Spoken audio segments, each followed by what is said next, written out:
Абе, верно ли извадихте БСП-то от сериала, бе? Сега кой ще претака зелето на Народното събрание? И 25-30 годишен сериал се така сека ръка. Извадиха се колоритни образи. Оня Бат Данчо Хари Потър Ментето. Паметник на българската политика. Пазител на един от най-неразбираемите български диалекти. И не само той. Оня Мъшак. Собственик на луксозни апартаменти за социално слаби. И него го нема. Сега разбирам, предни сезони махнахме Цецо Сансьора, Тоня. Ама някакви останаха.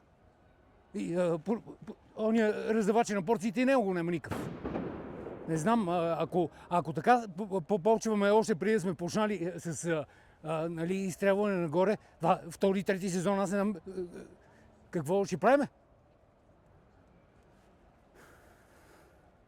За БСП-то най-много ме яд. Не знам. Кой ще претака зелето на Народното събрание, това не ми е ясно.